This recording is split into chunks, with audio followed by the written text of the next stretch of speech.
Hey photographers, welcome to week 3 of digital photography. This week obviously we're going to be doing light and exposure, and the week will be split into two actually.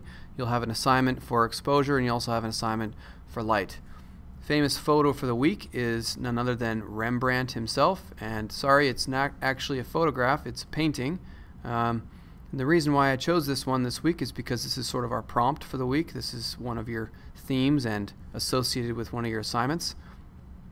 And the reason why it's so famous is, Rembrandt's so famous is we now call it the Rembrandt triangle. And that triangle is basically a triangle of light that is shed on the far cheek from the area where the light's coming from. So that's what we're going to be talking about this week a little bit. It's called the Rembrandt triangle. Basically, before the Renaissance and before Rembrandt, painters always painted with the light coming from behind the painter, from 0 degrees. But it wasn't until Rembrandt that he started playing with different light sources. More importantly, at around 45 degrees and 90 degrees. 90 degrees we also call the 50-50 split, because that will create half the face in blackness. So that's your famous photo. So let's go over the week's assignments. Week's assignments down here. Okay, so do Wednesday your photo critiques. You can see that your partners are here. Partners, and also because there's an odd amount of students, we have a triplet. So you see how that goes. Alex and Hannah. Alex critiques Hannah. Hannah critiques Emily. Emily critiques Alex. Okay, that's how that will go. So one group will be in the triple every week, I guess. And your assignments starting on Wednesday is your photo critique, like I said. So make sure that you get that in. You'll do one photo critique. Make sure that you read the guidelines for photo critiques here. It's under the welcome page. You can see it there.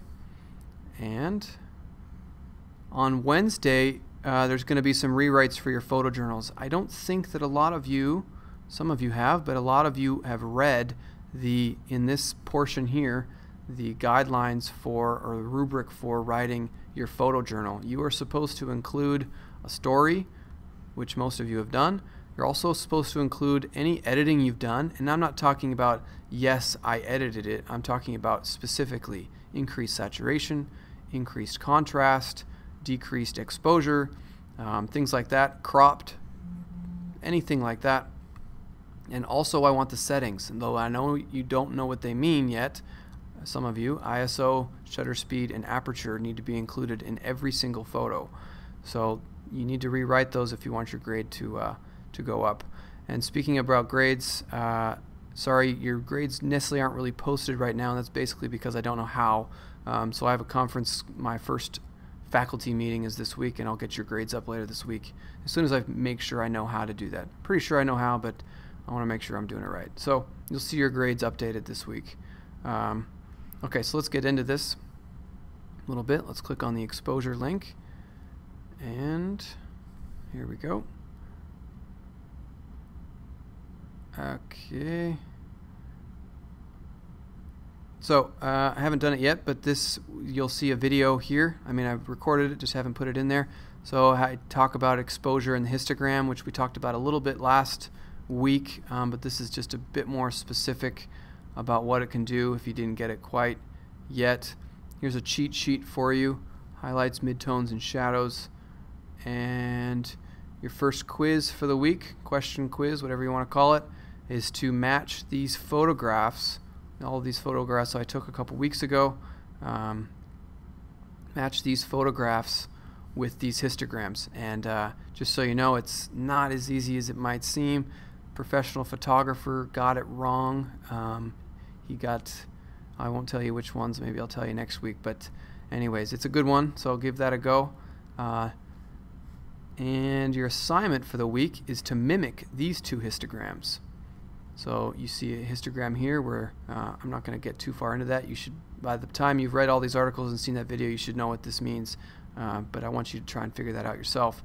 So you must include the original histogram in your post, in your WordPress post. And the reason for that is you can manipulate the histogram once into a photo editing software, and I don't want you to manipulate.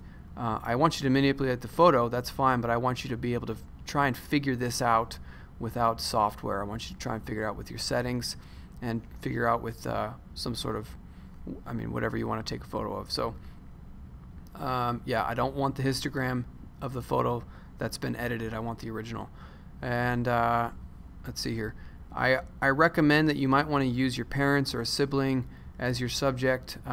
Going out and doing this on the street is going to be a little bit difficult. You're more than welcome to try, but yeah, you might want to think about it a little bit, especially for this one. This one shouldn't be too difficult.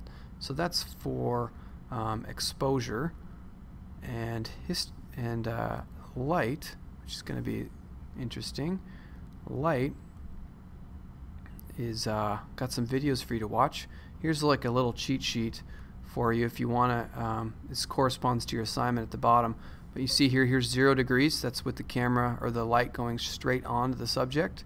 You can go over here at 90, and if you actually want a 50-50 split, you sort of want a little bit more than 100, which means it's coming slightly from behind.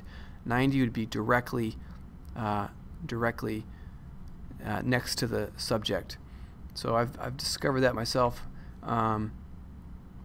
Also, yeah, so it goes all the way 360 degrees around. I want to give you a little hint though. If you're gonna go and do this assignment, the assignment is to do a Rembrandt light, if you haven't figured that out by now, or a 50-50 being right here that we just talked about. Women and children do never get a 50-50 light. Women and children need soft light. They need to look soft and pretty, so you need to float somewhere around this region, right around in there for women and children. Men, you can give them really harsh lights in this region here, but just some advice for you. Try and get women and children in these 45-degree angle area, and men, you can do whatever you want. They can look harsh and ugly and mean and whatever. Alright, moving on, we have a couple videos for you to watch. These are pretty cool videos. This is about a famous photographer who specializes in light and has been dealing with light for decades. This second video is very informative, however. I think it starts to trail off around 12 minutes, so just make sure that you get enough. I want you to write a reflection on this, so a couple points that you've picked up on and learned about. I definitely picked up a few things, tips there, and then we have our real discussion for the week. So this will just be a one-point question, really.